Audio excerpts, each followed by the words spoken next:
해가 서쪽으로 많이 기울었습니다. 많이 보셨죠? 너무 많이 보셨을 거예요. 강화 지성묘 고인돌,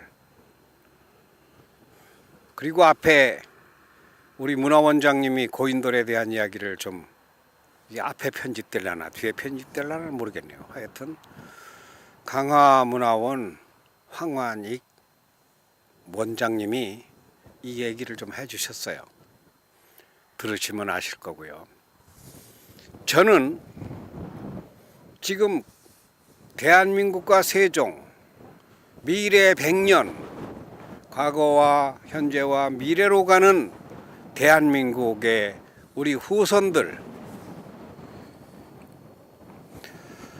우리 나라의 미래 100년을 이야기한다고 영상에 담기 위해 지금 강화도에 와 있습니다.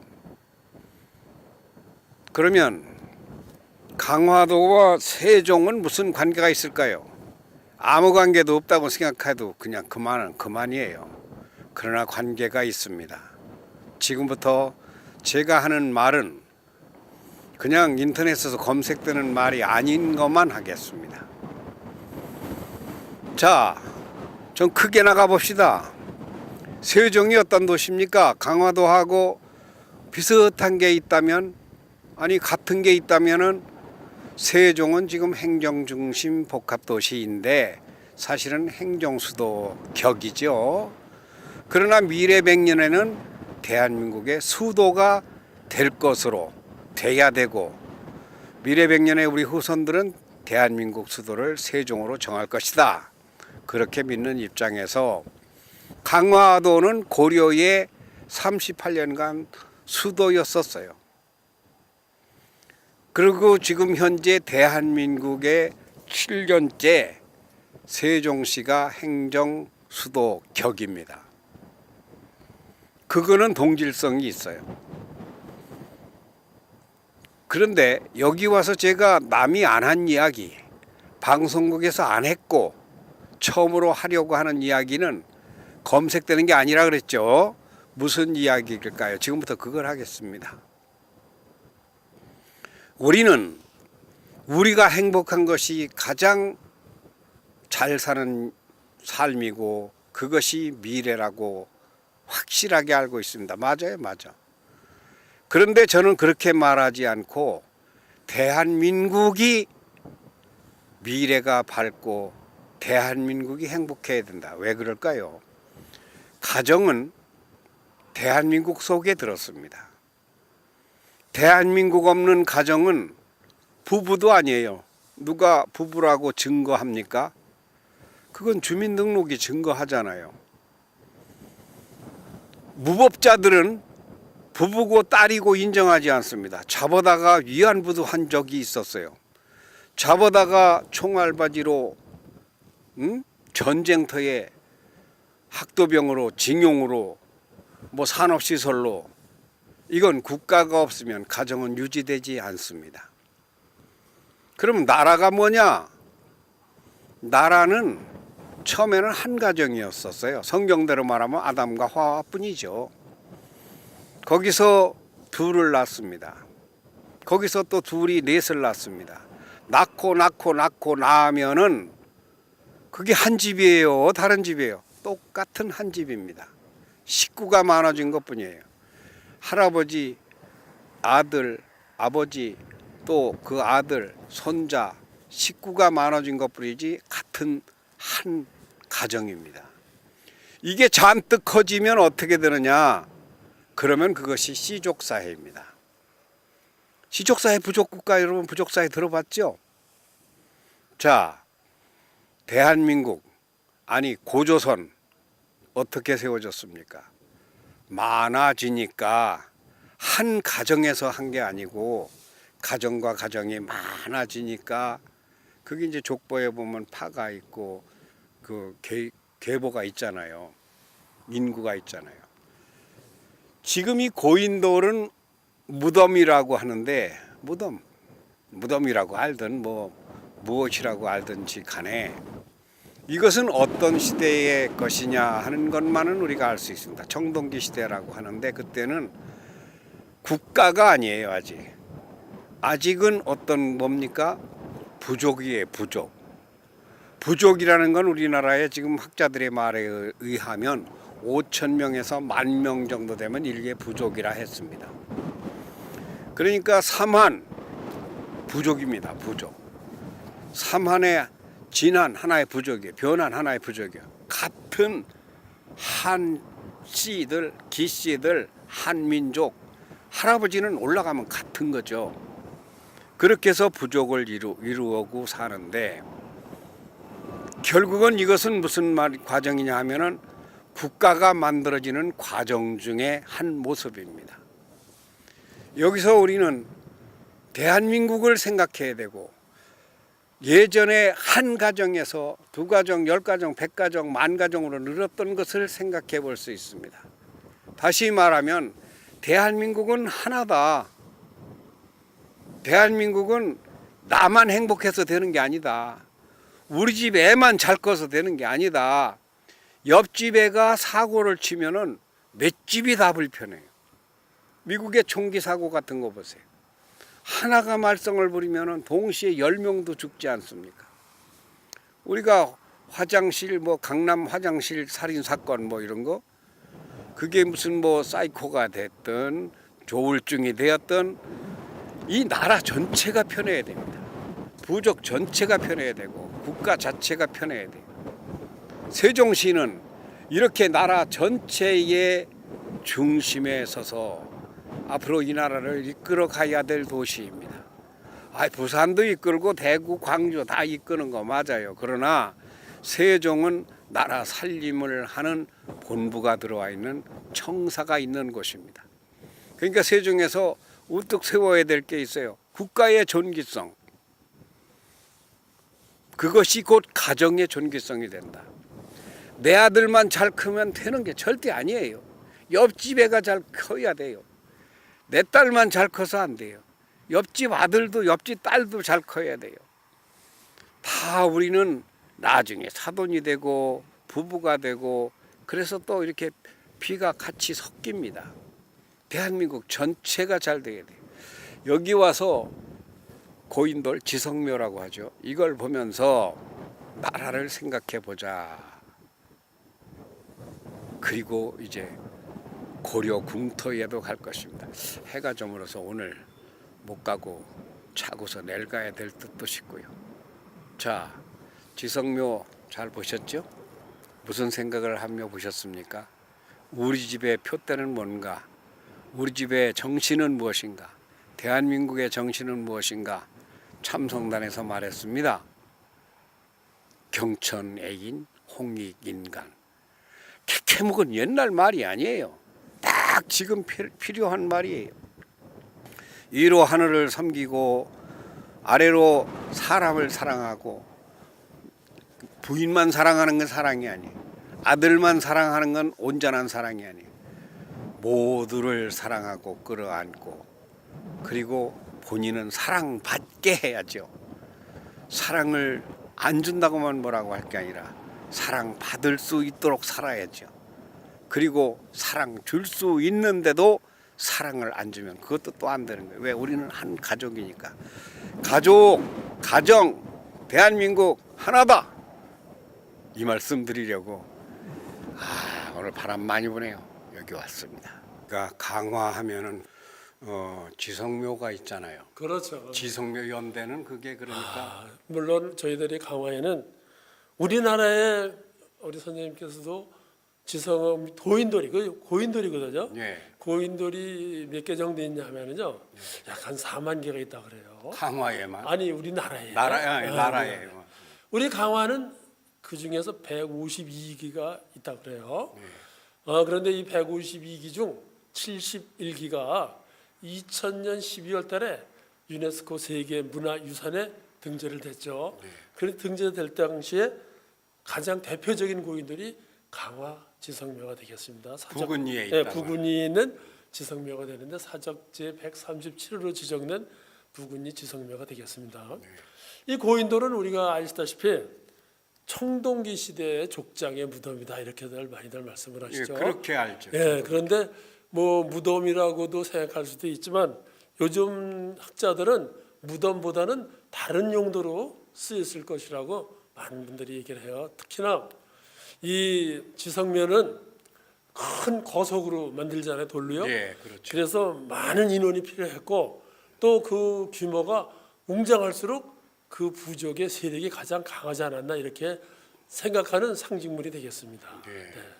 그 지성묘에 와서 청소년이나 국민들이 뭐를 보면 좋을까요? 아, 그렇죠. 근데 저희 이제 그 보이는 것 말고 정신적인 정신적으로 저희가 그래서 우리 강화 그 대표적인 고인돌을 2000년 12월 달에 유네스코 세계문화에 등재된 것을 기념하기 위해서 현재 그 고인돌 주변에 약 5만 평의 잔디밭을 조성해서 예. 많은 관광객들을 위해서 편의 시설을 해놓고 있습니다. 특히나 그 청소년이라든가 일반 국민들이 우리 고인돌에서 옛날 조상들께서 이 거대한 돌을 어떻게 만들었으며 왜 만들었냐 이거는 아직까지도 신비스럽고 미국에 남아 있죠. 그래서 앞으로는 이거를 어떤 면에서 이 지성묘가 만들어졌으며 왜 만들었고 그 당시 그 선사 시대에 우리 선조들은 어떻게 생활을 해나는 생활 방식까지 연구할 수 있는 그런 기록이라 그래요. 말씀을 아주 뭐 청산유수로 잘하시는데 끝으로 네. 이것을 보시는 시청자들에게 또 국민들에게 강화를 어떻게 관심을 갖도록 좀 요청하는 말을 한번 해보시죠. 그러세요. 뭐 여러 가지 말씀이 있겠습니다만 저희 강화는 선사 시대부터 현재까지 우리 한반도의 축소판이라고 할 정도로 강화에는 역사 문화 유적이 아주 많은 그런 지역이 되겠습니다. 그래서 저희 강화군은 전 지역이 문화재로 다 뒤덮여 있는 그런 지역이라고 해도 과언이 아닐 정도로 문화재가 아주 많습니다.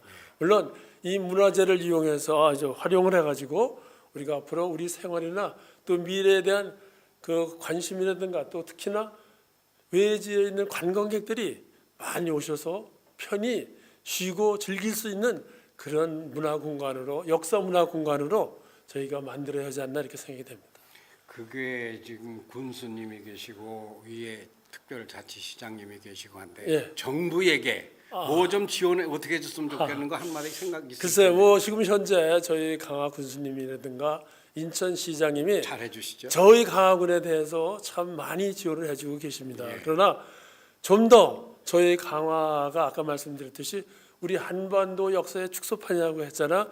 이 소중한 이 지역을 위해서 좀 더 많은 투자가 이루어지기를 바라겠습니다. 고맙습니다. 감사합니다. 아이고, 뭐 말씀이 감사합니다. 뭐 어떻게 꼬이면 한 번 더 해냈더니 너무 청산유수로 잘하셔서 이렇게 했으면 된 것 같습니다. 감사합니다. 고맙습니다. 네, 예, 감사합니다. 예, 예, 건승하십시오. 되겠습니까? 예, 예.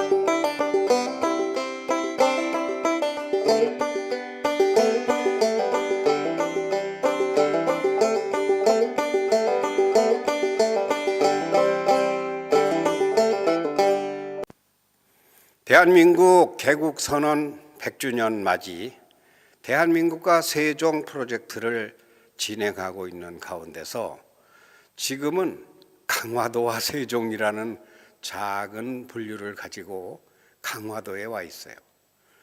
여기 강화도면 여러분 바다가 보이고 산이 보이고 여기는 뜻밖에도 전원미술관입니다.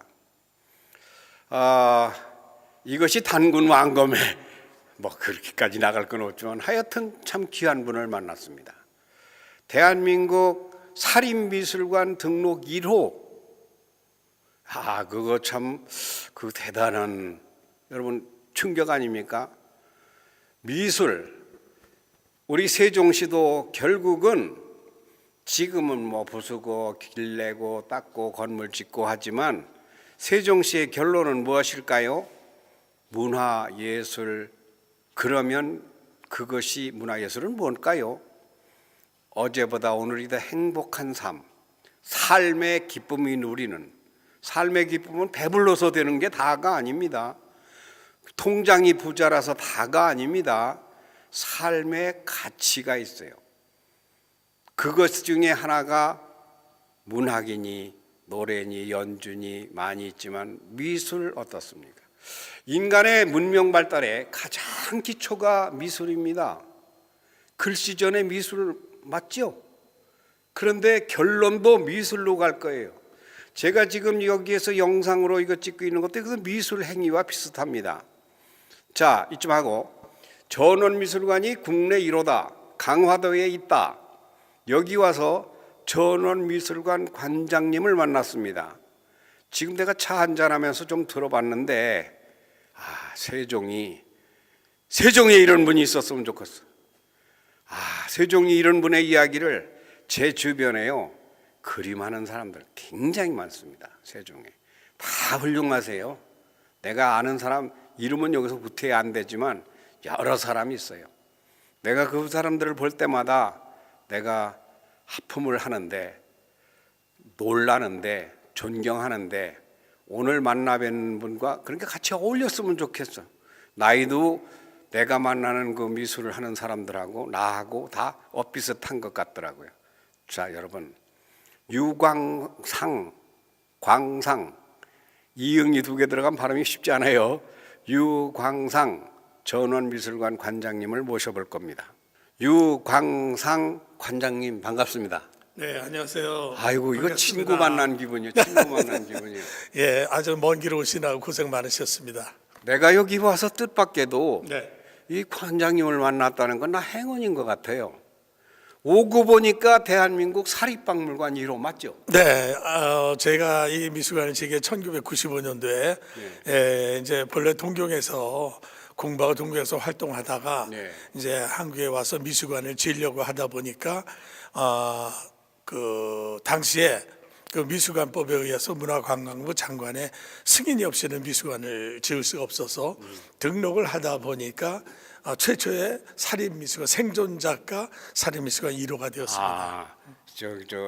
생존 작가 1호. 내가 들어오면서 이렇게 좀 봤는데요. 네. 대통령상도 받고 국정도 받고 뭐 그림도 그런데 이 미술관이 규모가 이게 보통이 아니에요. 처음에 작업을 할 때 가능하면 좀 웅장한 모습으로 좀 미술관을 지어야 되겠다. 네. 왜냐하면 개인 미술관들이 거의 다 규모가 작기 때문에 네. 당시에는 조금 더 규모를 크게 해서 네. 지역 주민들한테 어떤 새로운 문화의 삶의 혜택을 좀 줘야 되겠다 하다 보니까 좀 크게 줬습니다. 내가 그 작년 여름에 미국에 가서 미국 미술관을 몇 군데 갔었던 적이 있었는데 이거는 미국의 미술관하고 달리 이거 고가 얼마입니까 이게? 예, 한 10m 정도 됩니다. 그 3층 건물이네. 네네. 그러다 근데 보니까 3층은 씌워도 이렇게 난간을 만들고 이렇게 통째로 만드는 건 돈이 많이 들죠. 조금 이제 좀 경비가 많이 들었습니다만은 부자였었는가 봐. 제가 저희 미술관에 찾아오시는 그 연세 드신 분들이 제가 이 미술관을 47살에 졌습니다. 그때 오시는 그 연세 드신 분들이 뭐라고 얘기하냐면 부모님이 재산을 많이 물려주셨는 나도 그렇게 알았어요. 봅니다라고 얘기를 하십니다. 그렇지 않습니다. 내가 들었잖아요 방금. 네. 일본에서 3년간 전속 미술 전속 계약하면서 대가로 이거 지어주는 조건으로 월급은 월급대로 받고. 네. 자, 세종시에도 이 미술하는 사람들이 많은데 우리 저 관장님은 계열이 장르가 저는 이제 수묵화 계열인데 네. 전에는 물론 뭐 현대 우리나라에서 많이 했던 그런 산소화 그런 종류의 작업들을 많이 했었고 이제는 현대 미술 쪽 그래서 현대 수묵화 쪽으로 하다 보니까 이제는 좀 내용도 어떤 사실적으로 그린다는 것보다는 자기의 어떤 감상과 생각 그리고 또 그 사상 같은 것들을 네. 작품 속에 그려내는 그런 작업을 하고 있습니다. 세종시 화가 선생님들, 친구님들 잘 들어보세요. 그런데 네. 미술의 장르 중에서 네. 뭐 어떤 장르가 유망하고 그런 건 없죠? 앞으로 시대는 네. 지금은 저희가 그래도 수작업을 하고 거기에다 또 이렇게 입체로 붙이고 부조를 하고 이렇게 하지 않습니까? 네. 근데 요즘 40대 미만의 젊은 작가들은 이제는 뭐 미대를 나와서 하는 것이 아니라 공과대학 출신들이 나와가지고 예술 활동을 하기 때문에 이제는 뭐 영상이라든가 또 제3차 영상도 미술을 껴고 예, 이제 다 돌아 있어요. 이제는 발전을 해서 앞으로는 뭐 4차원이라든가 3차원 이런 어떤 그 새로운 세계, 움직이는 세계 이런 것들로 가지 않으면 아마 그 평가받기 어려운 시대가 오지 않을까 생각합니다. 내가 미술이 인간 문명의 시초다 그러는데 맞는 것 같아요?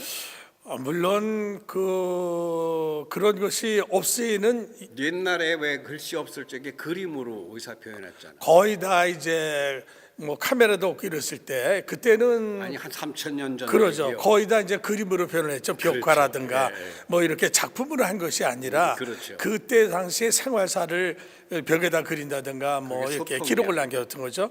이제 그런 것을 통해서 지금 현대 사람들이 그때 당시 시대상을 알 수 있다는 것이 얼마나 중요하다는 거. 자, 뭐 끝도 없이 들었으면 좋겠는데 이제 편집상 문제가 네네. 있으니까 내가 한 가지 꼭 여쭤보고 싶은 게 네. 미술의 무지한 네. 저 같은 경우입니다. 어찌 보면 네. 이런 사람들은 미술관 이거 해서 이렇게 진열해 놓고 어떻게 먹고 사나 내가 그게 궁금한데 우리 저 관장님은 중국에 추록으로 보내는 뭐 그런 중국에 많이 간다고 해서 중국 전시. 현재 이제 제가 일본 쪽하고 중국을 많이 가고 있는데 중국은 지금 한 17년 정도 가고 또 중국의 아트 페어라든가 또 중국 정부에서 협력해서 지금 일을 하고 있기 때문에 중국에서 1년에 반은 생활을 하고 있습니다. 그러니까 이 한국에서 그림 팔아서는 밥 먹기 어려운데 글쎄요. 그날 어려울 것 같은데. 어려운 정도가 아니라 지금 아마 최악인 걸로 알고 있습니다. 최악이죠. 그런데 네. 관장님은 중국과 일본에 가서 이렇게 전시회를 하면은 뭐 중국의 사람들은 잘 사요. 어떻게 삽니까? 방식. 근데 그게 하나 좀 다릅니다. 뭐가 한국 달라요? 작가들하고 저하고 이렇게 어떻게 해서 이렇게 중국에 가서 외국에 나가서 작품을 잘 파느냐 네. 많이들 궁금해하십니다. 그거 어떻게 팔아요? 네. 그런데 뭐 그렇다고 제가 말을 잘하는 것도 아니고 말도 통하지 않고 아는 사람도 없는데도 네. 일단은 좋아서 들어와서 사주니까 저는 정말 반가운 아니 일이죠. 그런데 내가 아까 저기 문화원장하고 네. 같이 만났잖아요. 네. 이걸 그 뭐 가서 진열을 하면은 50점이고 100점이고 한 사람이 한 방에 그러니까 한다는 게 맞아요? 그러니까 거의 그런 것이 그런 저 엄청난 일이 있기 때문에 중국은 정말 매력 있는데. 그러면 싸구려 아니에요? 아니에요. 그런 것이 아니라 그 나라 사람들이 비싼 작품을 살 때 그걸 함부로 사지는 않습니다. 그래서 내가 세종의 화가나 세종의 예술인들에게 우리 관장님을 좀 이렇게 인사를 시켜놨으면 좋겠어. 뭐 후배도 길러야 될 거 아니에요. 근데 제가 네. 조금 제가 외국에서 인기가 있다는 것을 이렇게 한국 작가들은 구분해서 굳이 말씀을 드린다면 네. 한국 작가들은 자기가 자기 작품을 평가를 하고 자기가 자기 작품을 가격을 매긴다는 것이 저는 좀 그게 모순이라고 생각합니다. 한국은 자기가 먹이는 다 합니다, 다. 다른 친구, 자기 친구가 얼마니까 나도 얼마, 뭐 이런 식으로 하는데. 호당 얼마? 네. 근데 저는 그렇게 안 합니다. 저는 전시할 때마다 가격표를 다 써붙이지만 일본서 공부를 했고 일본서 활동을 했기 때문에 일본은 정가제를 합니다. 예를 들어서 이 작가는 호당 얼마짜리 작가다. 그 공인은 누가 하는 거예요? 그것은 그쪽에서 초기에 갤러리에서 전시를 할 때 갤러리에 평가를 합니다. 협회에서. 그래서 본인이 그 서류에다가 자기 희망 가격을 제시를 하면 그쪽에서 심사를 해서 확정을 당신은 이 정도를 받아야 되겠습니다라고 확정을 해주면 그것이 시작으로 해서 그 경력에 의해서 조금씩 올라가는 겁니다. 제가 이제 뭐 오늘 갑자기 배웠지만 문화원장님 뵈러 갔다가 갑자기 배웠지만은 세종시의 미술의 국제화 네. 그리고 대한민국의 미술을 사실 중심 도시 만드는데 우리 관장님이 좀 도와주셨으면 좋겠는데 어떻게 생각하십니까? 글쎄요. 그냥 시간이 된다면은 뭐 도움이 될 수 있겠지만은 우선 마음부터 가지고. 예, 그러니까 아니 나는 미술 쪽의 사람은 아니에요. 예, 지금 해외에서 34년 동안 활동하고 있기 때문에 뭔가 도움이 될 수 있다면 빠른 시간 내에 문화도시가 되고 싶다. 네. 그런다면 좀 외국의 사례를 좀 말씀드리고 싶습니다. 예, 그렇죠. 아주 좋으신 분이 세종시의 미술계의 어떠한 그 조언자라 그러지 뭐 겸손하게 조언자가 한 사람 만난 것 같아요. 언제 기회가 되시면 불러주시면 예, 고맙겠습니다. 근데 친구들 보여줄게요. 네, 예. 감사합니다. 하여튼 네. 이제 70을 막 넘어서셨는데 네. 지금부터 할 일이 더 많은 것 같지 않아요? 갑자기 네. 한 2, 3년 전서부터 네. 이제 세계가 다 오라고 하니까 네. 어떻게 해야 할지를 모를 때가 좀 조수 안 있습니다. 써, 조수. 자, 감사합니다. 네, 너무너무 고맙습니다. 반가웠습니다. 네, 이렇게 예. 먼데 찾아주셔서 예, 감사합니다. 예, 감사합니다. 예.